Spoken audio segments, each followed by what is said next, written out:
wasn't sure if this comment was sincere and curious or not, but I decided to take it that way. Someone tagged us in this video and I'm happy to respond, not least of all because this woman appears to be intellectually honest and sincerely engaging the conversation, and I think people really crave that. A pregnancy does not magically become guaranteed to be viable, happy, and healthy after the first trimester. She's right. Pregnancies can go wrong at any stage, even all the way up to the end. Viability is defined as the stage at which if the child was born prematurely, he or she would have a 50-50 chance of surviving. Generally, our laws consider viability to be about 24 weeks gestation, although children born as early as 22 weeks have survived. There is no such thing as a late-term abortion. She means that there's no such thing as the phrase late-term abortion as used professionally in the medical community. She does not mean that there is no such thing as abortion later in pregnancy, like after 21 weeks or after viability, because of course there is. These terms, late-term abortion and partial birth abortions, were all made up by anti-abortion rhetoric. Anti-abortion people did not make up the phrase late-term abortion, and the partial birth abortion phrase has a very specific meaning as defined legally in Gonzalez v. Carhart, the Supreme Court decision that upheld the Partial Birth Abortion Ban Act of 2003.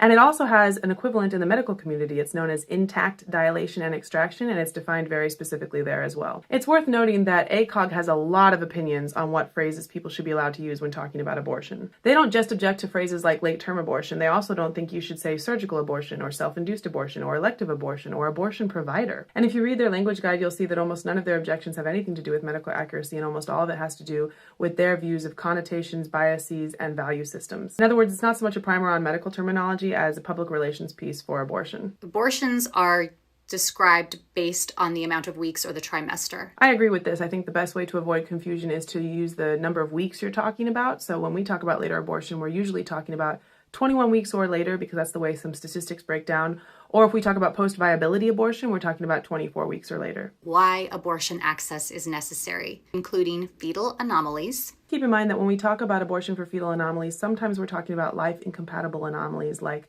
anencephaly, and other times we're talking about things like Down syndrome or spina bifida. Those who don't live in states where they can get easy access to abortion. I really appreciated that she talked about this part. The vast majority of conversations we have about later abortion involve the other side claiming that later abortions are only or almost exclusively done for medical emergencies.